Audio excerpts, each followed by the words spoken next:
Hello everyone, welcome to this lecture video. In this lecture video, we will discuss about the network devices in the operating system, and there is IO systems in the unit 5 where it comes under the network devices.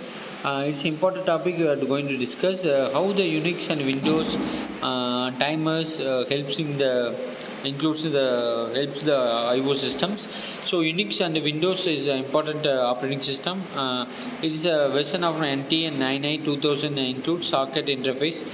So separates network protocol from networking operations include select functionality, approach vary widely, pipes, FIFOs, streams, queues, and mailboxes.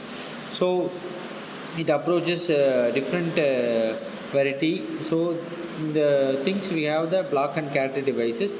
So block device includes disk drives, commands include read, write, seek, raw input, output, or file system access, memory mapped file access possible.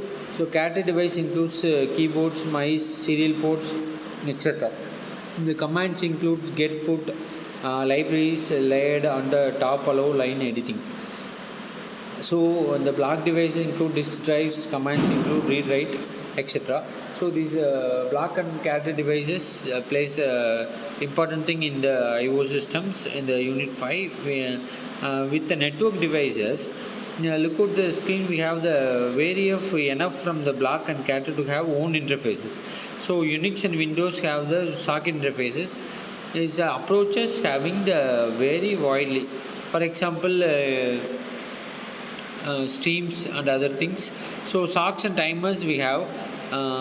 The timer will help the current time and elapsed time timer will be used here. So if the programmable time periodic interrupts will be for the programmable interval time used for a timing. So here the IOs such as clocks and timers, we have the Unix and timers things working. So then next is a blocking and non-blocking input output. Blocking is a process suspended until input output completed.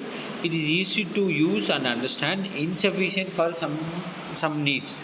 The non-blocking IO call returns as much variable available. Then user interface, so data copy and buffered input output implemented via multi-threading and returns quickly. So here returns quickly with the count of bytes and read or return. So asynchronous process runs while input output executes. So difficult to use. Input output subsystems signal process when input output completed. So blocking and non-blocking will have process suspend until input output completed. Also easy to understand, easy to use, insufficient for some needs. The non-blocking, asynchronous, etc. The kernel input output subsystem we have scheduling some input output requests, ordering via a prior device queue. Some things will have the kernel storage will having the memory while transferring between the devices. For buffering to store the data in the memory, we have the while transferring between the devices. To first we have to concentrate on to cope with devices speed with mismatch. Then to cope with the device transfer size mismatch, to maintain copy semantics. So Sun Enterprises we have 6000 device transfer rates, keyboard, mouse, modern, laser, Ethernet, hard disk, fast Ethernet, SCSI bus, S bus, Giga plan bus, etc. So 0 to 1000, 10,000 we have. So Sun Enterprises 6000 devices transfer rates. So kernel IO subsystems have catching fast memory, holding copy of data, always just a copy, key to perform, then spooling hold to output for devices. Then if a device can serve only one request at a time, we have the printing things. So kernel IO systems have this catching fast memory, copy of data, always just a copy, key to perform, spooling and hold output for devices. Then device reservation provides exclusive access to your devices. System call for allocation, deallocation, watch out for deadlock.